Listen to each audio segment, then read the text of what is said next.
मेरे साथ बने रहिए। लाइन में खड़े हो जा रहे हैं।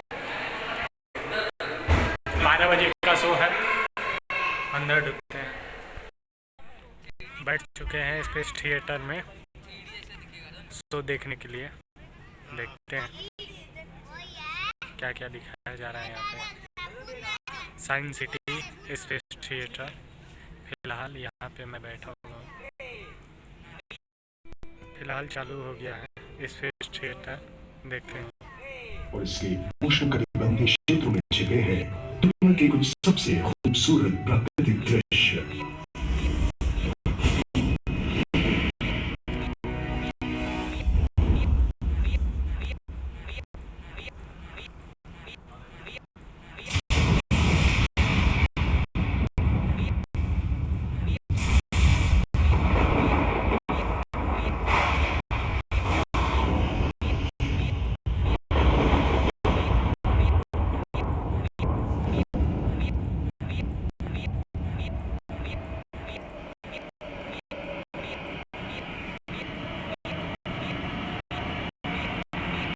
मिशन जलवायु एवं विकरण इलाके के कारण आधुनिक दुनिया इससे दूर है।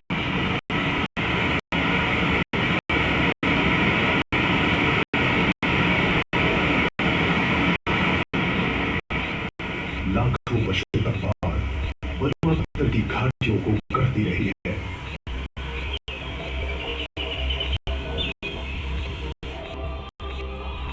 पश्चिम की ओर फैले किमरले के लंबे वीरान समुद्री किनारे, जहाँ 1000 से अधिक जलमहीन समुद्र तट है, लेकिन इनमें तैराकी करना बुद्धिमानी नहीं होगी।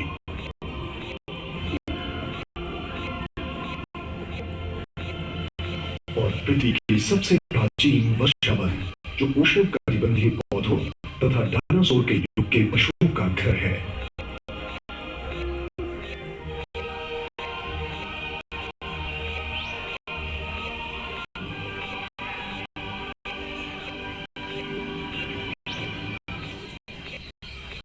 उत्तरी ऑस्ट्रेलिया का एकाकी भूभागीय अतीत एवं यहाँ के गर्म उमस भरे मौसम ने निर्मित किया एक भूखंड अजीब लेकिन खूबसूरत जीवों से भरा।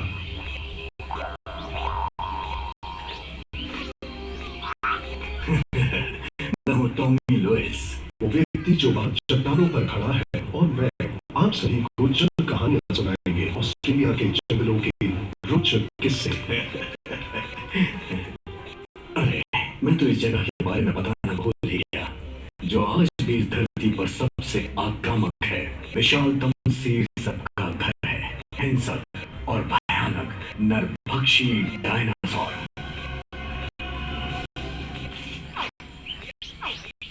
वो डर गया। सचमुच के डायनासोर नहीं है, ये है खारे पानी के मगरमच्छ। हम इन्हें बालू कहते हैं। हर साल वर्षा ऋतु की पहली बारिश में इनका प्रजनन होता है। मादा मगरमच्छ तकरीबन 50 अंडे देगी। 2 महीनों के बाद अंडों से जीव निकलेंगे। अंडों के तापमान से पैदा होने वाले जीव के लिंग का निर्धारण होता है। ठंडा तापमान मादाओं को उत्पन्न करेगा, जबकि गर्म तापमान के कारण नर पैदा होंगे। ये बसेरा जरा गर्म है, इसलिए फूटने वाले अंडों से नर निकलेंगे। मेरी ये कैस्पर से अंडों से ताजा ताजा बाहर आया है और 45 करीबी भाइयों के साथ अपना जन्मदिन मना रहा है। यदि ये सचमुच भाग्यशाली रहा तो लगभग 100 साल जिएगा और बढ़कर तकरीबन 19 फीट का हो जाएगा।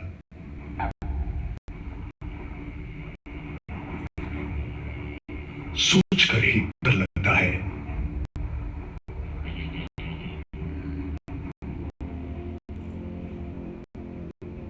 कैस्पर अभी भी नन्हा सा है, लेकिन अपने आकार की कमी को वो अपने रवैये से पूरा करता है।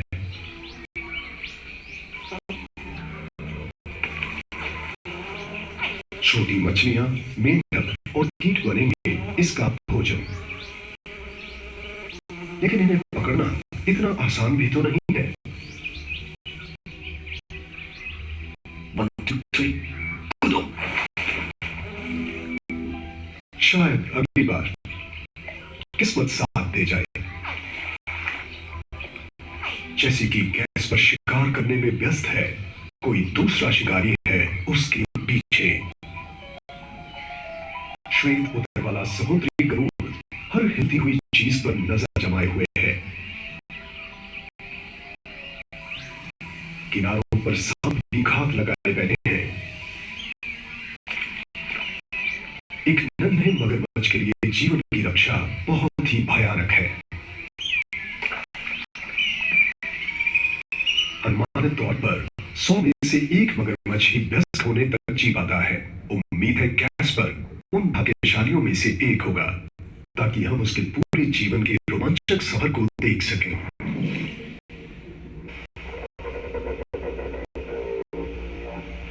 कैस्पर का जन्म हुआ था कैकड़ू में, ऑस्ट्रेलिया की धरती पर सबसे बड़ा नेशनल पार्क। ये धरती है प्राचीन संस्कृति की, विराट जल प्रपातों की और विशाल जलीय भूमि की।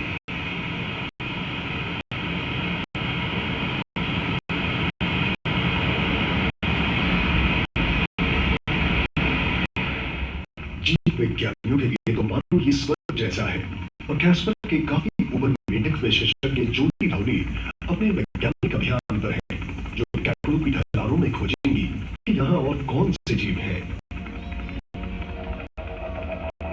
ये बीहड़ इलाका है और कई जगह तो ऐसी हैं जहाँ जैविक विविधता को देखने के लिए पहले कभी किसी के कदम नहीं पड़े हैं। इसलिए हम अभी जान रहे हैं कि नीचे क्या है, और कुछ जगहों तक पहुँचने के लिए एकमात्र साधन है हेलीकॉप्टर। नीचे की इन दर्रों में दलदली क्षेत्र है, जैसा जुरासिक युग में होता था ठीक वैसा, और वहाँ ऐसे प्राणी होंगे जिन्हें पहले किसी ने नहीं देखा है।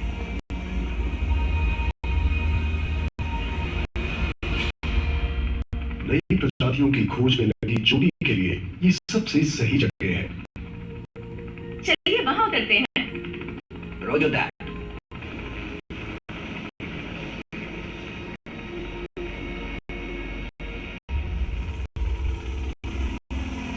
जोडी ऑस्ट्रेलियन म्यूजियम के लिए काम करती है, और अपने अभियान में वो मेंढकों की सभी प्रजातियों और उनकी सेहत के बारे में खोजे गए आंकड़े इकट्ठा करेंगी, और इन सूचनाओं का उपयोग विश्व भर में मेंढकों को बचाने के लिए किया जाएगा।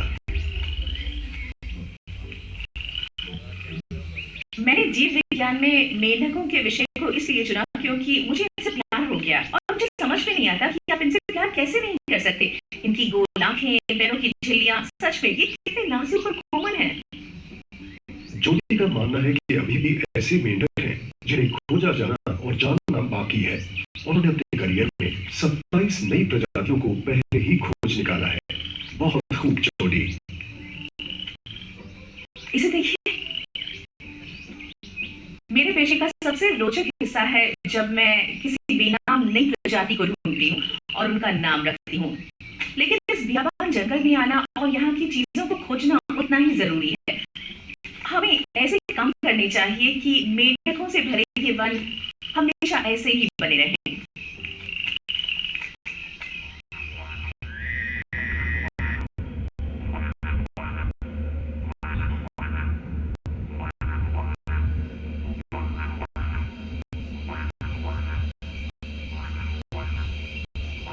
दुनिया के ज्यादातर मेंढक निशाचर होते हैं। इन्हें खोजने के लिए अंधिया होने के बाद का समय सबसे सही है। इसलिए हेडलैम्प पहन लें या टॉर्च ले लें और मेंढकों की आवाज की दिशा में बढ़कर उन्हें खोजते रहें। लेकिन यहाँ मुझे बहुत ज्यादा सावधान रहना होगा क्योंकि यहाँ खारे पानी के मगरमच्छ भी हैं।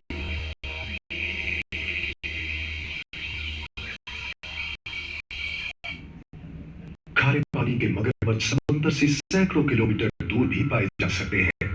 ये कैस्पर का इलाका है।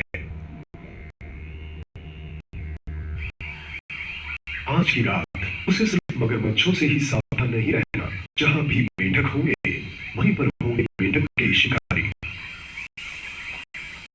ये तो और भी घातक है। अपने लंबे विष तंतु से ही जानलेवा जहर छोड़ता है। आप नहीं चाहेंगे कि वो आपको काटे।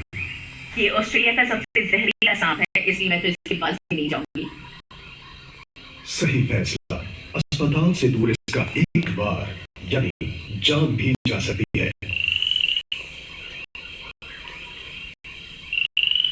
मेढक हमारे पर्यावरण का महत्वपूर्ण अंग है। आप सोच नहीं सकते कि आपके आने से पहले यहाँ इनकी संख्या कितनी ज्यादा थी। हर 1 मीटर पर यहाँ एक मेंढक है और हर 2 कदम पर एक अलग प्रजाति। तो जहाँ तक मेंढकों की बात है, ऐसी किसी जगह पर होना ही अद्भुत है। मुझे मिला है एक रॉकेट फ्रॉग। इनका नाम रॉकेट फ्रॉग इसलिए है क्योंकि इनके पैर बहुत शक्तिशाली होते हैं। ये बहुत लंबी छलांग मारते हैं और इन्हें पकड़ना बहुत मुश्किल होता है।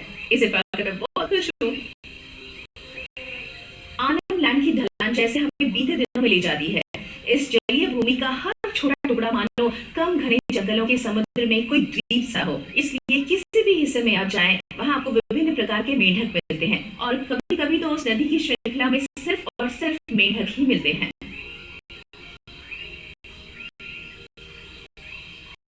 मुझे लगता है हमें कुछ असाधारण मिला है। इसकी नाक ज्यादा गोल और धब्बेदार है। शायद कोई नई प्रजाति है। वाह, कितना रोचक है। दुनिया के इस हिस्से में नई प्रजातियों का मिलना ताज्जुब की बात नहीं है, बस थोड़ा अजीब सा है। आपको लगता है कि आपके घर के आसपास क्या है आप जानते हैं, लेकिन हम नहीं जानते। ऑस्ट्रेलिया के 20% मेंढकों और सरीसृपों को अब तक वर्णित नहीं किया गया है। अगर हम चाहते हैं कि हमारी आने वाली पीढ़ियां इन हैरत अंगेज चीजों को देखें जैसे कि हम आज देख रहे हैं, तो इन स्थानों को सुरक्षित बनाना होगा ताकि उनका अस्तित्व बना रहे।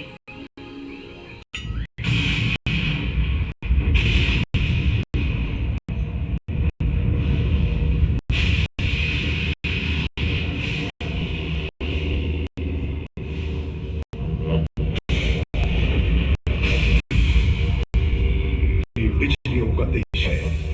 धरती पर लंबे समय तक कड़कती बिजली ये संकेत है कि उत्तरी मॉनसून आने ही वाला है।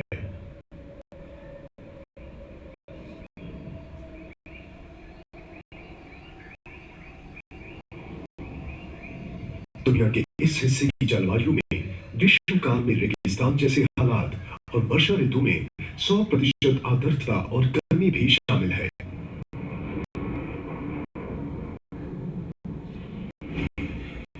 जब मॉनसून पूरी तरह आ जाता है तब मूसलाधार बारिश हो सकती है हफ्तों तक।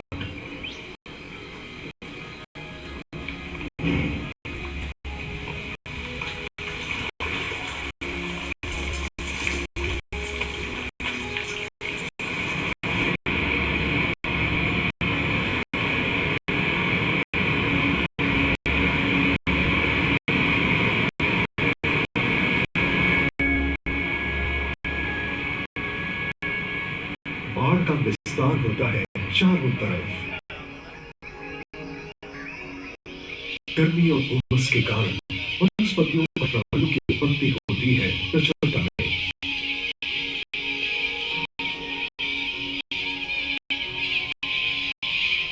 हजारों पक्षियों के झुंड उड़ते हैं यहाँ।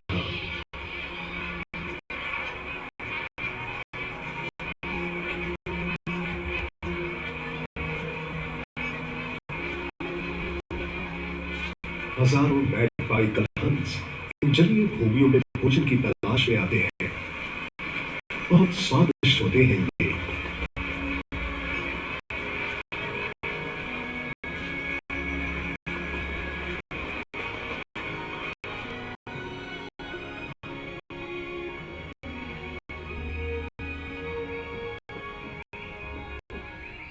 मेरा भी सपना है मैं आसमान पे राज करूं, श्वेत उदर वाले ताकतवर समुद्री गरुड़ की तरह।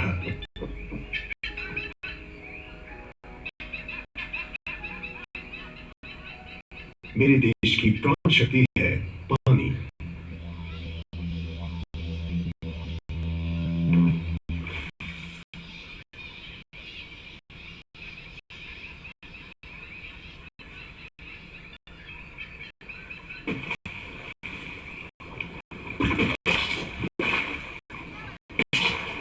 कैस्पर भी इस प्रचुरता का आनंद ले रहा है। अब वो 5 वर्ष का और 8 फीट लंबा है। उसे खाने में मछलियां, कछुए, सांप और पक्षी भी पसंद हैं। वो तकरीबन मजबूत दांतों की शक्ल में जो भी आए वो भोजन है। उसका दिमाग छोटा हो सकता है, लेकिन अंधा प्रेरणा सशक्त है। वो 1 घंटे से भी ज्यादा अपनी सांस रोक सकता है। आक्रमण के लिए सही समय का इंतजार करता है।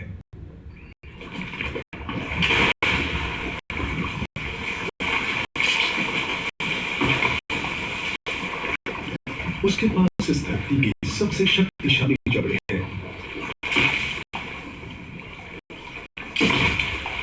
मगरमच्छ के काटने के बल को 1678 किलो प्रति वर्ग इंच मापा गया है। टी-रेक्स के खतरनाक जबड़ों को चुनौती देता है। मगरमच्छ के चंगुल में ना फंसना ही बेहतर है।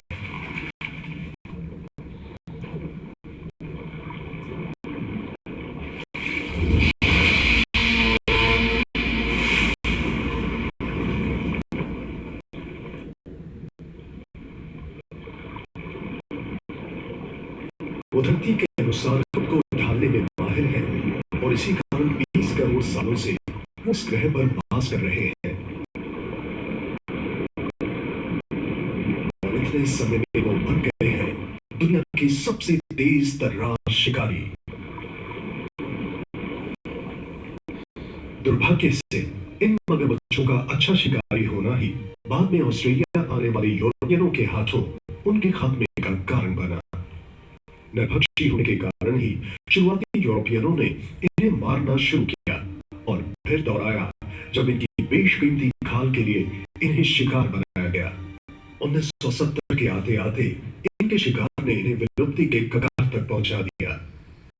70 के दशक में ही खारे पानी के इन मगरमच्छों को संरक्षित प्रजाति घोषित किया गया और पर्यावरण प्रबंधन के तरीकों एवं शिकार पर प्रतिबंध के जरिए इस प्रजाति की वापसी हुई।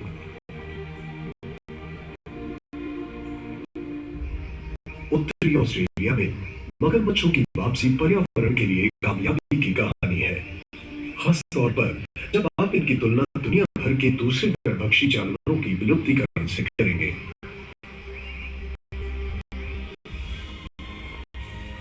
पर्यावरण के फायदे के अतिरिक्त मगरमच्छों की संख्या वृद्धि से आर्थिक लाभ भी हुआ। मगरमच्छ के पालन और पर्यटन के द्वारा और इस अद्भुत प्राणी के संरक्षण के जारी कार्य में इन दोनों ने ही महत्वपूर्ण योगदान दिया है।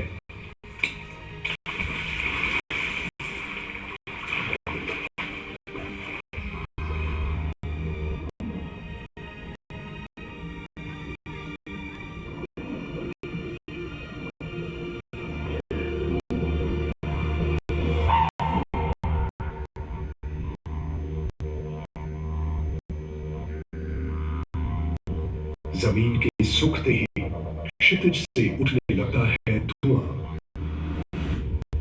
ये आग का मौसम है और धरती की सबसे बड़ी आग सुलगाई जाएगी।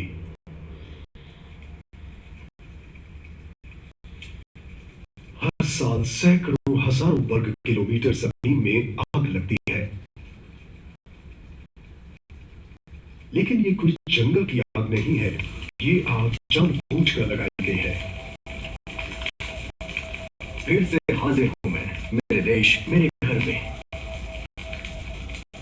मैं आर्नलैंड का निवासी हूँ, जो उत्तरी अंचल का देसी इलाका है। मेरा परिवार और यहाँ के सारे पारंपरिक स्वामी अनगिनत पुश्तों से ऐसा करते आए हैं। लेकिन आप घूमते हुए मनमर्जी से कभी भी आग नहीं लगा सकते। आपको अपने दादा परदादाओं की राह पर चलकर इसे प्रज्वलित करना होगा। हम सूखी वनस्पति को कम करने के लिए आग जलाते हैं, जो वर्षा ऋतु में उगाती है। यदि हम अभी ऐसा नहीं करते तो पतझड़ के मौसम में आसमान से बिजली गिरकर ये काम कर देगी। तबाही मचाने वाली ये चिंगारियां अपनी राह में आने वाली हर चीज को भस्म कर देती है।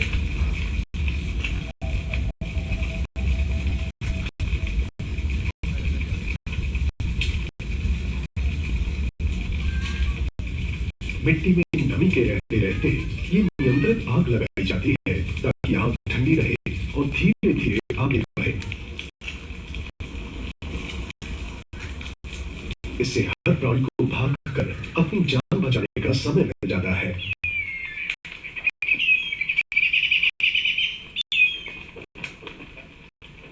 लंबे समय से हम इस देश के बागबान हैं। हम सभी नन्हे जानवरों के लिए इस वन को सुरक्षित रखने के मकसद से ये आग जलाते हैं, क्योंकि छोटे के बिना बड़े पशु भी नहीं रहेंगे, जैसे कि हम। ऐसा हजारों सालों से चल रहा है। ज्यादातर जानवर इस नियमित आग के आदी हो चुके हैं। चीखने वाली चील आग से भागते छोटे पशुओं का शिकार करना पसंद करती है, और वो बहुत अक्लमंद है। मेरे लोगों ने टहनियों के सहारे उन्हें आग को ले जाकर नए स्थानों को जलाते देखा है।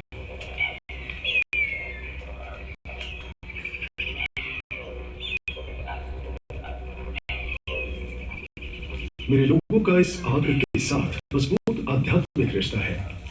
हमारे अनुष्ठानों में अक्सर धुएं का प्रयोग होता है। इस धुएं में हम अपने पूर्वजों से, अपने परिवार से और हमें छोड़कर जा चुके व्यक्तियों से बात कर रहे हैं, क्योंकि हमें लगता है कि वो यहीं कहीं है। ये हमारा इतिहास है।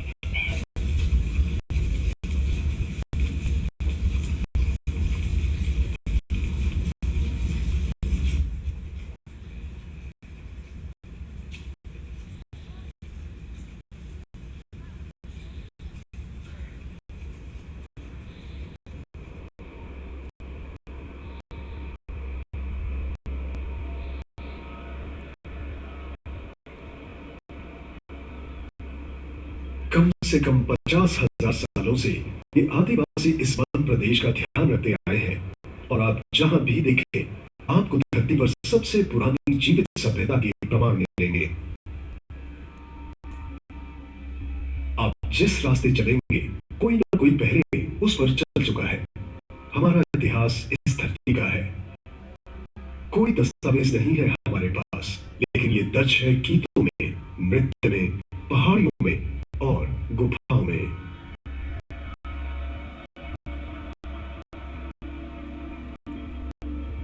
उत्तरी अंचल के आनहम लैंड के इस हिस्से में हजारों कलाकृतियों वाले स्थान इन बलुई पत्थर की ढलानों की लाखों वर्ष पुरानी गुफाओं और चार दीवारियों में बिखरे पड़े हैं। ये कला दीर्घाएं उन परिवारों की कथा सुनाती है जो हजारों वर्षों से हमारे साथ चले, यात्राएं की। ये कलाकृति बताती है हमारे सपनों के बारे में, खान पान के बारे में। अनुमान है इस क्षेत्र के बहुत से चित्र 25,000 साल से भी अधिक पुराने हैं। ये दीवारें दस्तावेज है ऑस्ट्रेलिया के पहले निवासियों के अविश्वसनीय जीवन की।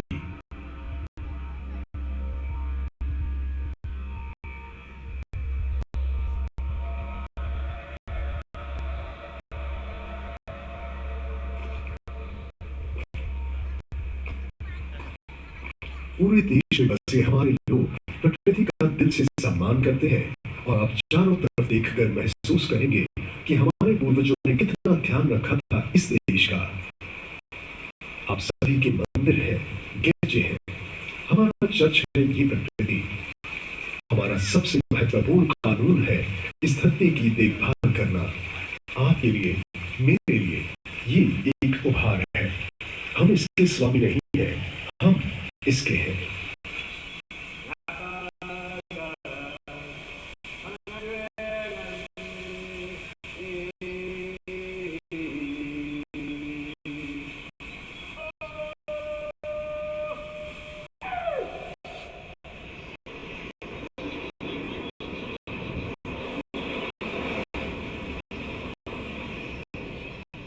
जैसे जैसे पतझड़ का मौसम आगे बढ़ता है, जलीय भूमि सिकुड़ने लगती है।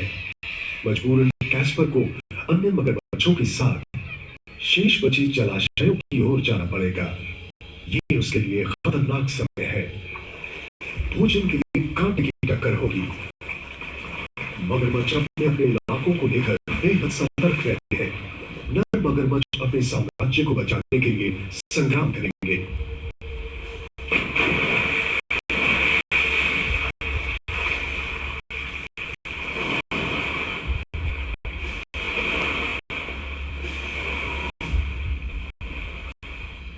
कैस्पर को जिंदा रहना है तो उसे आगे बढ़ना होगा।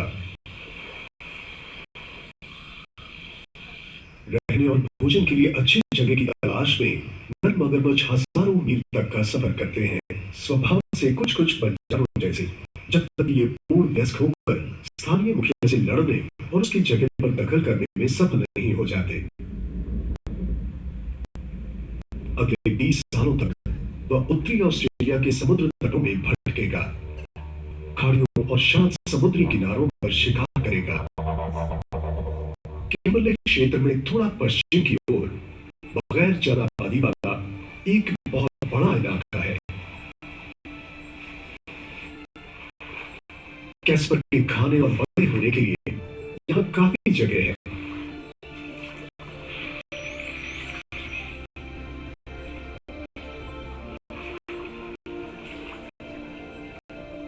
खारे पानी के मगरमच्छ पश्चिमी ऑस्ट्रेलिया से लेकर महाद्वीप के उत्तर में क्वींसलैंड तक 7,500 किलोमीटर तक पाए जाते हैं। कैस्पर उत्तरी ऑस्ट्रेलिया के छोर केप यॉर्क का चक्कर लगाकर आ पहुंचा एक दूसरी दुनिया में।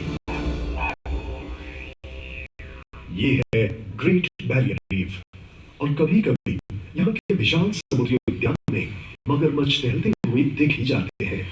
यहाँ आकर उसकी मुलाकात बिल्कुल नए समुद्री शिकारियों के समूह से होगी, लेकिन वो कैस्पर को परेशान नहीं कर पाएंगे। वो अब बड़ा और ताकतवर हो चुका है। लो, ये तो मैं हूँ। हे ईश्वर, ये एक मैको शार्क है। हम इस दोस्त को माना कहते हैं। ये 14 फीट तक लंबी हो सकती है और इसकी गति समुद्र में सबसे तेज है। इसकी रफ्तार 40 मील प्रति घंटे की है। टाइगर शार्क्स भी अक्सर यहाँ सुस्ताने आती हैं। मगरमच्छों की तरह इन्हें भी समुद्री कछुओं को खाना पसंद है। ग्रेट बैरियर रीफ का मरीन पार्क धरती का एक सबसे समृद्ध पर्यावरण तंत्र है, लेकिन कैस्पर के लिए इसका साफ पानी सही नहीं है। मगरमच्छों को नदी के दहाने और मुहानों का गंदा पानी ज्यादा पसंद है। सौभाग्य से कैस्पर के लिए नॉर्दर्न बैरियर रीफ दुनिया की सबसे शांत नदी मुहानों की तुलना में एक बेहतर पनाह का बनता है।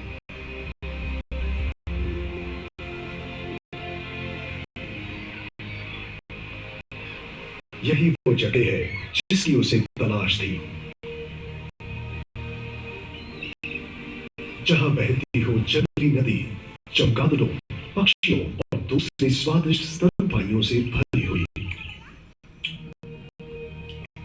कैस्पर ने अभी अभी ढूंढ निकाला है कूपर क्रीक। ये वर्षावन की दुनिया में सबसे पुराने हिस्से से बहती है। गोंडवाना के वर्षावनों का शेष जीवित हिस्सा है ये।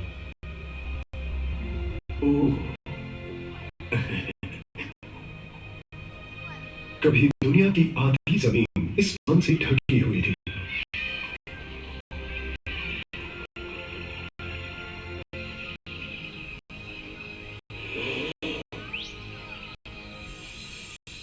ये विश्व के सबसे जहरीले वर्षावनों में से एक है।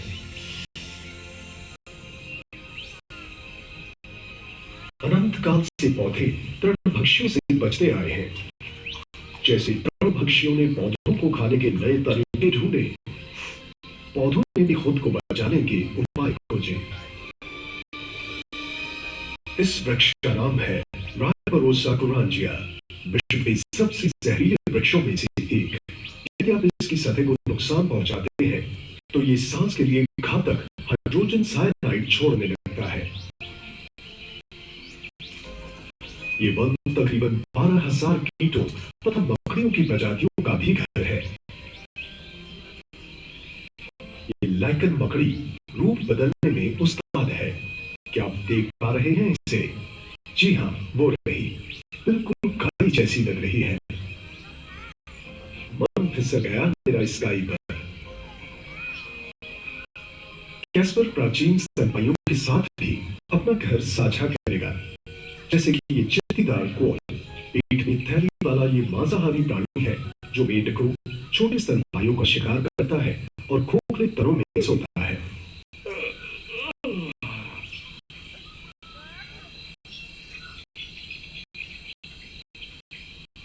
और हाँ, बिना कंगारुओं के ऑस्ट्रेलिया की तो कल्पना भी नहीं की जा सकती। हमारा ये नन्हा सा प्यारा दोस्त एक पेडी मेलन है, कंगारू कुनबे के सबसे छोटे सदस्यों में से एक। ऑस्ट्रेलिया में थैलीदार जानवरों की 200 से भी अधिक प्रजातियां हैं। इन प्राचीन स्तनपायियों को जुरासिक कालीन संदूक ने सहेज कर रखा है।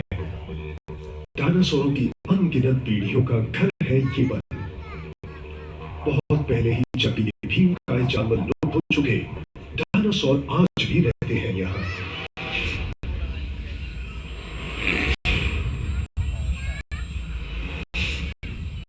ये है कैसोवारी, इसे डायनो बर्ड भी कहते हैं। 75 किलो वजनी ये प्राचीन पक्षी विशाल होते हैं। ये एक प्रागैतिहासिक टर्की जैसा लग सकता है, लेकिन ये है खतरनाक। ये अपने शक्तिशाली पैरों और पंजों से इंसानों पर हमला कर मार देते हैं। पक्षियों की दुनिया में इनकी आवाज सबसे गहरी होती है। इनकी कुछ आवाजें इतनी गहरी होती है कि इंफ्रासाउंड की श्रेणी में आती है। फ्रीक्वेंसी इतनी कम कि इंसान बड़ी मुश्किल से सुन पाते हैं। कैसोवारी का विकास वनों के साथ साथ हुआ है। माना जाता है कि सर के ऊपर ये उभार एक कंपन सूचक यंत्र जैसा है, जिसकी सहायता से वो जंगल की जमीन पर गिरते फलों की आवाज को पकड़ लेते हैं। इनका मजबूत पेट जहरीले फलों को भी पचा जाता है। यहाँ के कुछ वृक्षों के बीच दोबारा तभी अंकुरित हो सकते हैं जब वो कैसोवारी के पाचन तंत्र से गुजरते हैं।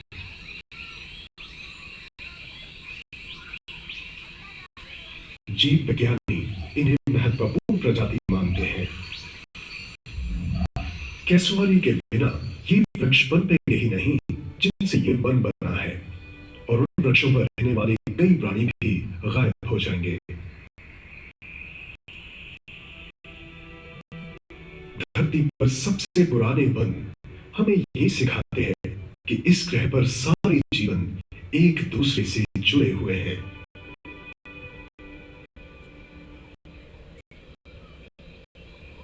कैसवर भी एक महत्वपूर्ण प्रजाति है, और सभी कुशल शिकारियों की तरह ये मगरमच्छ भी पर्यावरण के चक्र के लिए जरूरी है। ये जीवन के जटिल चक्र को संतुलित और स्वस्थ रखते हैं।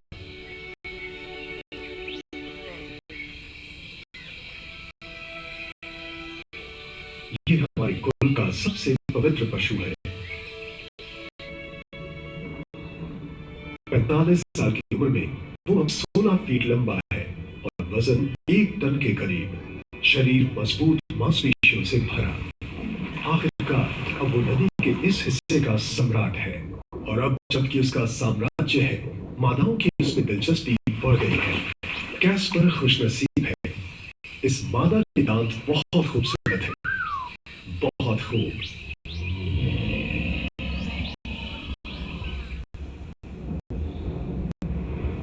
वर्षा ऋतु आएगी तो आएगी इसके मिलन की बारी, और अपने खानदान को कायम रखने में वो भी भागीदार बनेगा।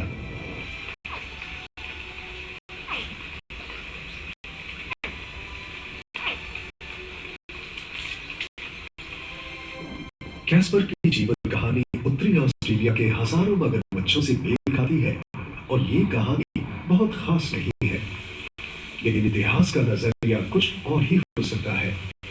सिर्फ 40 साल पहले कुछ दूरदर्शी लोगों ने मुश्किल फैसला किया था, इन शानदार जानवरों को विलुप्ति के हाथों बचाने का फैसला, और उनके ही प्रयासों से इस प्रजाति को आज नया जीवन मिला है।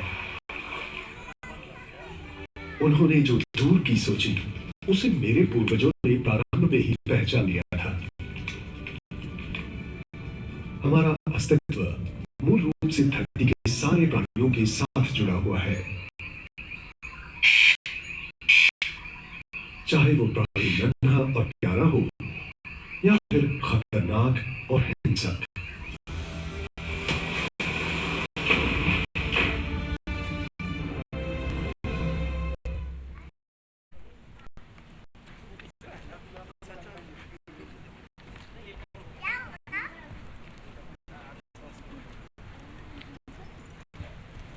बाहर चलते हैं।